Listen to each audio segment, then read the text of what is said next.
अनमोल मोती कार्यक्रम में आपका स्वागत है। ओम शांति। बहुत पहले की बात है, शायद 60 वर्ष पहले की मुझे घटना याद आ रही है कि जब मैं बच्चा था, युवा था, तो दिल्ली में एक दिन बस में जा रहा था और बस की किसी गाड़ी से टक्कर हो गई थी और उसके बाद बस रुक गई थी। पुलिस वाले आए थे, उन्होंने कुछ पैसेंजर्स के नाम पते पूछे थे कि आप कहाँ से हैं, ट्रैवल कर रहे हैं बस में। मेरा भी नाम पता ले लिया था। उसके बाद वो घटना मुझे भूल गई। उसके करीब 1 महीने के बाद मेरे घर में उस बस का ड्राइवर कार लेके आया और बहुत मिन्नत करने लगा कि बाबूजी, आज मेरी पुलिस में पेशी है, उन्होंने कैंप लगाया हुआ है, आप कृपया मेरे साथ चलिए और ये बोल दीजिएगा कि ड्राइवर की कोई गलती नहीं थी।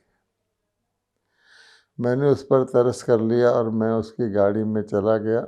काफ़ी दूर पुलिस का कैंप था, जहाँ एक्सीडेंट हुआ था वहीं उन्होंने कैंप लगाया हुआ था। तो मैंने उसी प्रकार से कह दिया कि मेरे ख्याल में ड्राइवर की कोई गलती नहीं थी। उसके बाद उस ड्राइवर ने मेरे से कोई बात तक नहीं की। मेरी जेब में एक पैसा नहीं था, क्योंकि मैं तो उसकी कार में चला गया था और मैं उम्मीद करता था कि वो मुझे छोड़ भी देगा। अब क्योंकि मेरी जेब में पैसा ही नहीं था तो मैं बस में वापस जा नहीं सकता था। बस में मुझे टिकट लेना पड़ता है, तो मुझे टैक्सी करनी पड़ी। क्योंकि टैक्सी का पैसा तो आप घर आकर दे सकते हैं। उन दिनों में टैक्सी भी बस की भेंट में बहुत महंगी थी, ऑटो वगैरह तो होते ही नहीं थे। तो मेरे दिल में एक छाप पड़ी कि मैंने ये पुण्य का काम किया, काहे के लिए किया।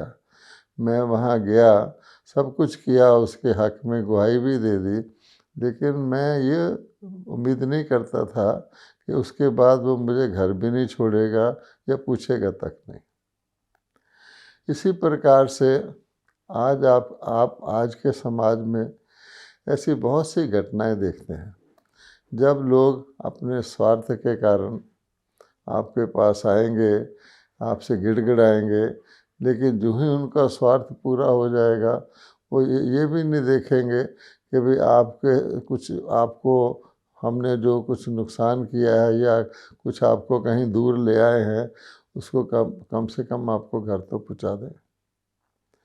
अगर आप टोटली देखें तो आज के समाज में क्या चीज़ हम देख रहे हैं, सारे मनुष्य क्या देख रहे हैं और उससे क्या सबक सीख रहे हैं। हम यही देख रहे हैं कि जो व्यक्ति भ्रष्टाचार करता है, रिश्वत लेता है, धोखेबाजी करता है, वो तो फल फूल रहा है। उसके मकान बन रहे हैं, बंगले बन रहे हैं, उसके पास बहुत धन हो जाता है। अगर अपनी गलतियों के कारण उसके ऊपर किसी प्रकार का कोई मुकदमा आदि भी करने की कोशिश करता है तो उसके पास बहुत धन होता है, वो अच्छे अच्छे वकील कर लेता है, छूट जाता है। इसी प्रकार से वो समझते हैं कि अगर मेरे पास पैसा है तो मुझे कोई रोग भी हो गया तो मैं बहुत अच्छे हॉस्पिटल में दाखिल हो जाऊंगा। यानी वो पैसे को सब कुछ मानकर, और आज के मानव यही सोच रहे हैं और देख भी रहे हैं कि जो झूठे मार्ग पर चलता है वो तो मौज कर रहा है और जो सच बोलता है उसको तकलीफ़ होती है। ये हमने हर एक व्यक्ति ने अपने जीवन में नोट किया होगा। अब इसका नतीजा मॉरल क्या निकलता है कि पहली बात कि झूठ बोलने वाला शायद सुखी हो सकता है और देखने में ऐसा ही लगता है कि खूब फल फूल रहा है, और सच बोलने वाला फंस सकता है कि कहीं भी किसी से कुछ पूछ लो, ऐसा तुमने देखा, तो उसने कहा हाँ, तो उसको वो फंसा देंगे। तो इसलिए मनुष्य सच ना बोलकर चुप रहते हैं। कोई पूछे भी कि तुमने ये घटना देखी, ऐसा हुआ, वो चुप रहते हैं, मुझे पता नहीं। हालांकि ये भी एक झूठ है, परंतु वो सोचते हैं कि सच बोलना में तो हम बहुत दिक्कत में आ जाएंगे। दुनिया में आप वैसे भी देखते हैं आज के ज़माने में जो सत्यवादी होगा, आजकल पूरा सत्यवादी तो कोई होता ही नहीं, फिर भी कोई होगा तो उसको मुश्किलें आएंगी रास्ते में। अर्थात ये युग जो है, ये जो समय चल रहा है, इसमें हम यही देख रहे हैं कि जैसे रेगिस्तान होता है, डेजर्ट, तो उसके अंदर कोई खुशबूदार फूल आदि ताज़े तो नहीं उगते हैं। हाँ, वहाँ झाड़ियाँ, कांटे, कैक्टस इस प्रकार के ही पौधे उगते हैं, वो आसानी से उग जाते हैं। ऐसे ही आज के युग में जो व्यक्ति नियमों का पालन नहीं करता, वो सफल देखा जाता है, देखने में लगता है कि वो सफल हो गया। ट्रैफिक के रूल ही आप देख लेंगे कि ट्रैफिक के रूल पर जब कोई व्यक्ति हरी बत्ती में चलता है और लाल बत्ती में खड़ा होता है नियम अनुसार, तो लाल बत्ती में उसको थोड़ा टाइम लगता है खड़े होने पर, तो बहुत से लोग लाल बत्ती को उल्लंघन करके चल पड़ते हैं और समझते हैं हमने जल्दी पहुंच जाएंगे, तो उसको देख करके दूसरे भी उल्लंघन करने लगते हैं। नतीजा क्या होता है कि कई बार जिस एरिया में हरी लाइट हो भी जाए, उसमें भी लोग लाल बत्ती वाले क्रॉस करते रहते हैं। ऐसी छोटी और बड़ी घटनाएं हम जीवन में लगातार देख रहे हैं। तो भाव इसका क्या है कि अगर इस बात को देखें तो व्यक्ति के मन में यही आता है कि आज के ज़माने में सत्यवादी होना ठीक है, ये व्यक्ति सोचता है। मैं आपको एक ऐसी घटना सुनाता हूँ कि बी.डी. जत्ती जी भारत के उपराष्ट्रपति थे। तो बी.डी. जत्ती जी के पास मेरा बीच में आना जाना होता रहता था। वो बहुत सादा व्यक्ति थे, सिंपल खद्दर की धोती टोपी पहनते थे, और बल्कि मैं जब उनसे मिलता था तो मैं पेंट बू शर्ट पहना करता था, तो वो मुझे कहा करते थे कि आप ये ड्रेस क्यों पहनते हैं। तो मैं उनको कहता था कि देखिए, अगर इस प्रकार की ड्रेस ना पहनूं तो मुझे आपके बंगले में भी कोई अंदर नहीं आने देगा। तो हंसते थे, वो कहते थे मैंने तो वो वकील रहे हैं, कहते कि मेरे पास तो कोर्ट में भी मैंने यही ड्रेस पहनी और मुझे कोर्ट की तरफ से नोटिस आया कि अगर तुम ये ड्रेस पहनोगे तो हम तुम्हारा लाइसेंस कैंसिल कर देंगे। बड़ी कहानी है। तो उन्होंने कहा कोई बात नहीं, लेकिन उन्होंने अपने नियम को कायम रखा। जब वो रिटायर हो गए तो मैं उनके बाद बेंगलोर में उनके घर में मिलने गया। तो मैंने देखा वो गीता खोल के बैठे हैं और बहुत उदास बैठे हैं। तो मैंने कहा जत्ती जी साहब, आप ऐसे क्यों लिख रहे हैं। तो बोले कि मैं ये सोच रहा हूँ कि देखो, अब मैं वाइस प्रेसिडेंट नहीं रहा, तो देखिए मेरे बिल्कुल मेरे पास कुछ भी नहीं है। मेरे पास कार नहीं है, कुछ नहीं है। और मेरे पड़ोस वाला जो है व्यक्ति, वो मुझे पता है कि वो झूठ आदि करता है, वो देखो बहुत मौज में रह रहा है। तो मैंने कहा जत्ती साहब, आप तो खुद कहते थे आप नियमों का पालन करने वाले व्यक्ति हैं। कहते वो सब ठीक है, लेकिन मेरे को ऐसा फील हो रहा है। फिर उनसे मैंने कहा, रास्ते में मैंने आपके नाम पर बना हुआ एक कम्युनिटी सेंटर देखा था, तो बात बदल गई। फिर वो खुश हो गए, हाँ मैंने ऐसे ऐसे लोगों से मदद लेकर बनवाया है। तो कहने का भाव है कि बड़े बड़े पोजीशन वाले व्यक्ति भी, उनके जीवन में भी ऐसा समय आता है जब वो सोच में पड़ जाते हैं कि सत्य के मार्ग पर चलने से मैंने क्या ठीक किया, क्या मैंने अब मेरे लिए, अब मेरे बच्चों के पालने आदि के लिए पर्याप्त साधन भी नहीं रहे। इसलिए आज की दुनिया को देखते हुए सीधा ही ऐसे लगता है कि व्यक्ति गलत रास्ते पर चल के ज़्यादा सफल हो सकता है। ये अलग बात है कि अगर कोई व्यक्ति दिल में सोचे, गहराई से सोचे कि क्या गलत रास्ते पर चलने वाले को शांति होती है, उसको तो शांति नहीं होती, लेकिन सही रास्ते पर चलने वाले को जो कष्ट आते हैं वो उसकी भी शांति को रहने नहीं देते। अब आप इसी बात को अगर और विस्तृत रूप से आज के परिप्रेक्ष्य में ले आए, आज के परिप्रेक्ष्य में जो कुछ भी हो रहा है वो सबके सामने है। हम देखते हैं आज चारों तरफ दुख का वातावरण है, अशांति का वातावरण है, युद्ध का वातावरण है, लोग सब स्वार्थी हो गए हैं, एक दूसरे को ठग रहे हैं और अनेक प्रकार की हिंसा हो रही है, अनेक प्रकार के क्राइम्स हो रहे हैं, नारियों के ऊपर अत्याचार हो रहे हैं और आप देखते हैं बड़े बड़े युद्ध के अंदर जो कुछ हो रहा है वो सबके सामने है। इस सारी परिस्थिति को देखकर फिर वही बात व्यक्ति के सामने आती है कि क्या अच्छे कर्म करने से कुछ फ़ायदा होता है? क्योंकि हम कर्म फिलॉसफी के अनुसार तो यही मानते हैं कि जैसा कोई करता है वैसा ही भरता है, जो करता है सो ही पाता है, जितना करता है उतना ही पाता है। तो क्या आज के परिप्रेक्ष्य में अगर सब कुछ हम देखें तो क्या ये जो नियम है कर्म फिलॉसफी का, जो अटल नियम है, आज के लोगों पर लागू होता है?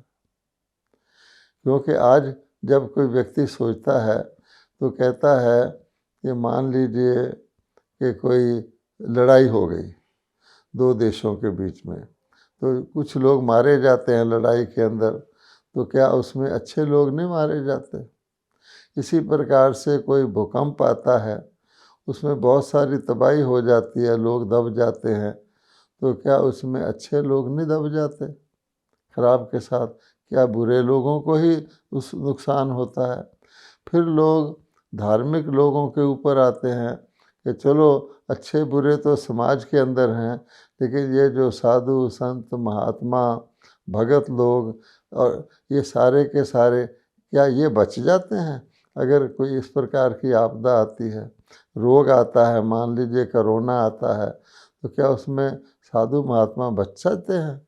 फिर व्यक्ति सोचता है कि बड़े बड़े जिनको हम तीर्थ स्थान कहते हैं, पवित्र स्थान कहते हैं, मंदिर मस्जिद गुरुद्वारे कहते हैं, जब ऐसी प्रकार की आपदा आती है, फ्लड आता है, तो क्या ये बच जाते हैं?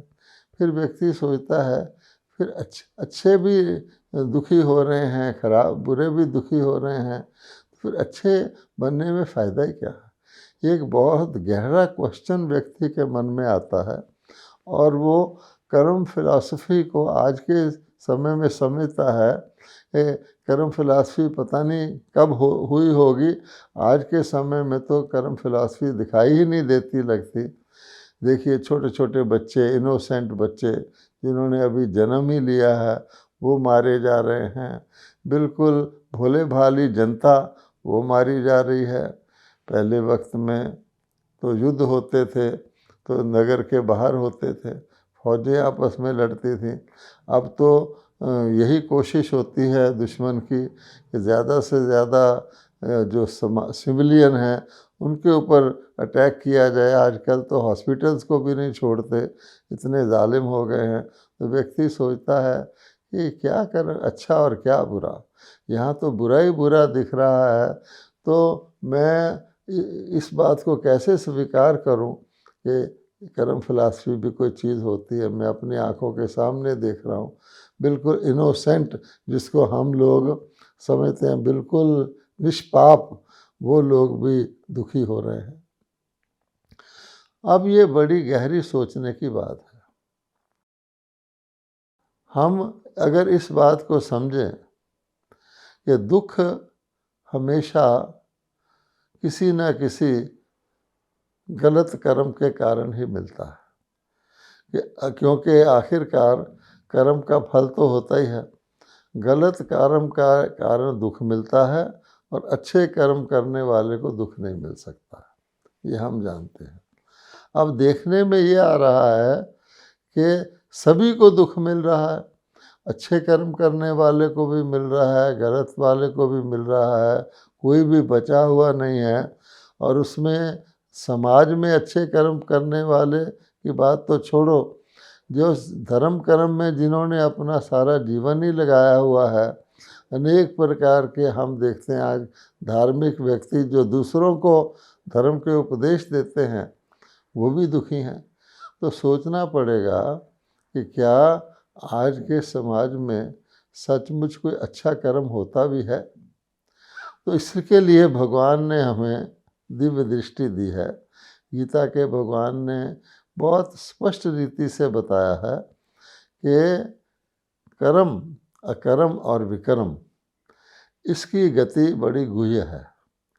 कर्म, अकर्म और विकर्म की गति बड़ी गुह्य है, और जो देखने में लगता है वो नहीं होता है, और जो नहीं दिखता वो हो रहा होता है। इसकी गहराई और गोपनीयता को कोई समझ ले, तब इस सारे सिनेरियो में व्यक्ति धोखे में नहीं आता कि मैं अच्छे कर्म करने से टल जाऊं।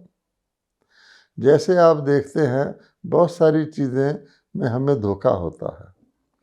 एक व्यक्ति अनपढ़ व्यक्ति है, वो अपने खेत में खड़ा है, आप उससे पूछें कि भाई ये बताओ कि सूरज धरती के गिर्द घूमता है या धरती सूरज के गिर्द घूमती है, तो बिल्कुल भोलेपन में और सीधा सीधा कहेगा ये कोई प्रश्न है, सूर्य ही धरती के गिर्द घूमता है।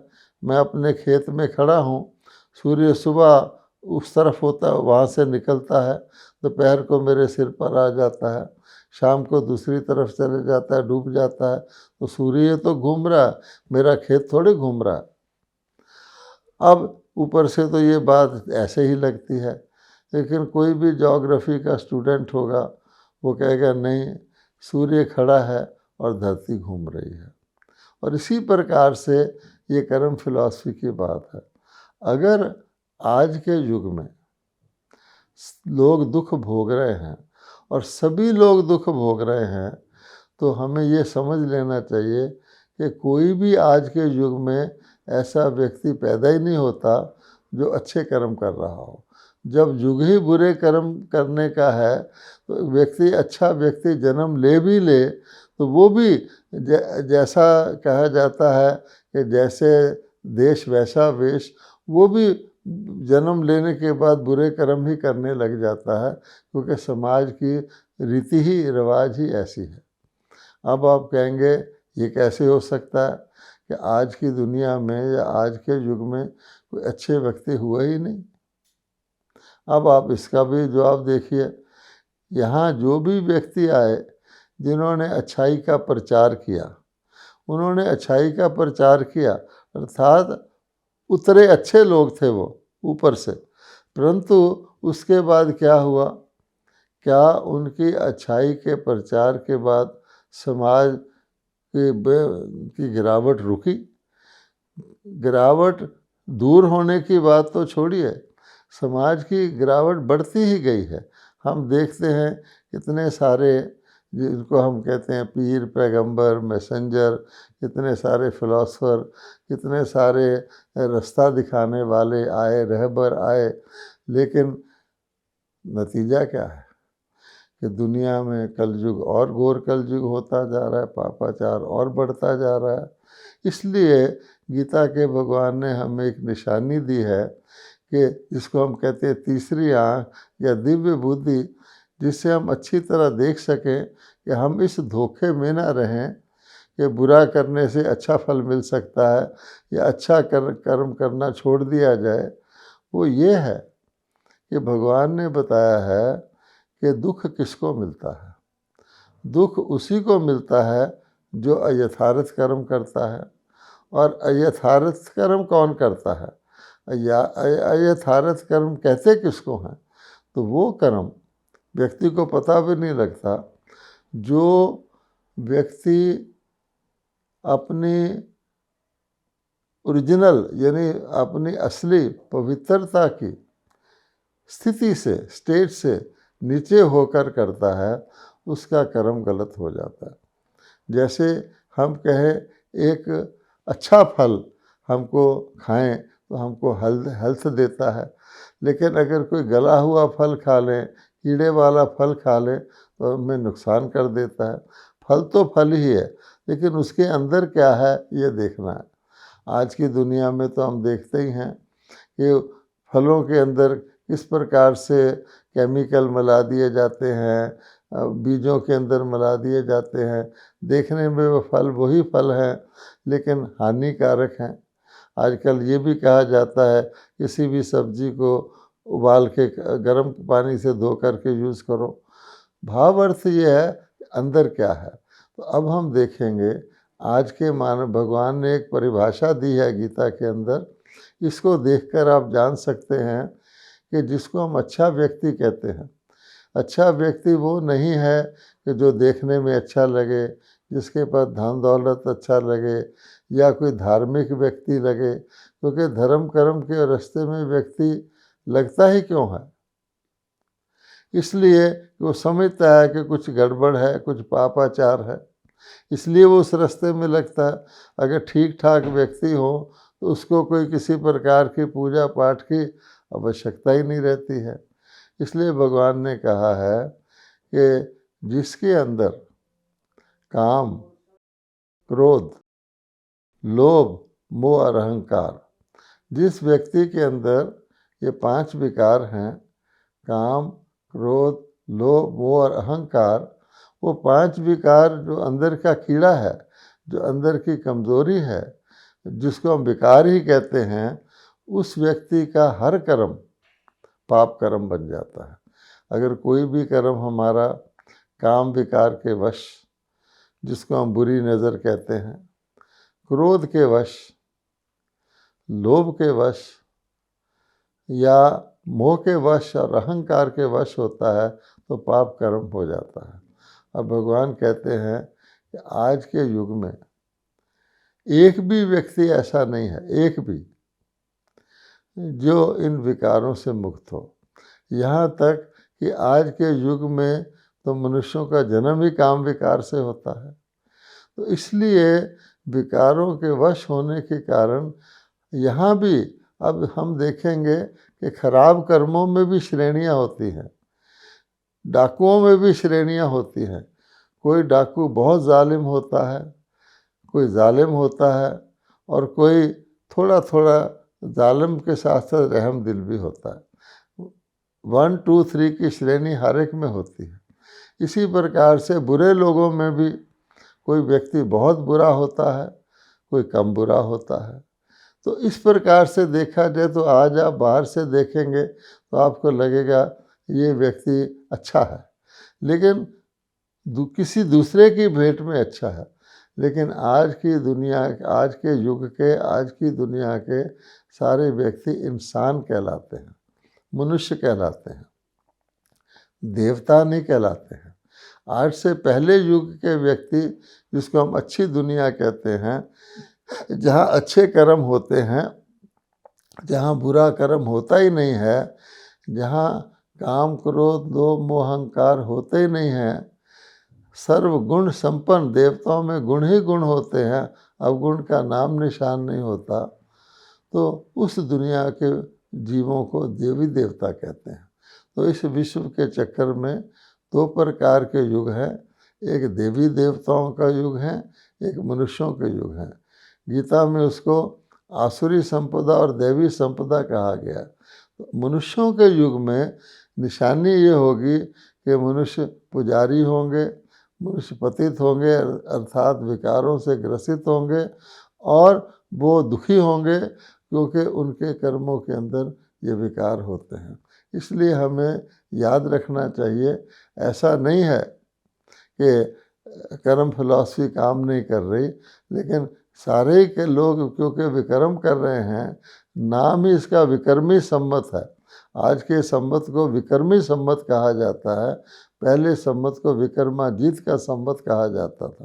तो जब विक्रमों का युग है, विक्रमी लोग हैं, कलयुग हैं, बुद्धि तमो प्रधान है, बुरे करने से अच्छे फल की अपेक्षा रखते हैं, तो ये जो सिनेरियो है वो हमारे सामने स्पष्ट हो जाता है कि कर्म फिलॉसफी के अनुसार ही जब सारे ही मनुष्य खराब कर्म करने लग जाते हैं तो सारे ही दुखी हो जाते हैं। ओम शांति।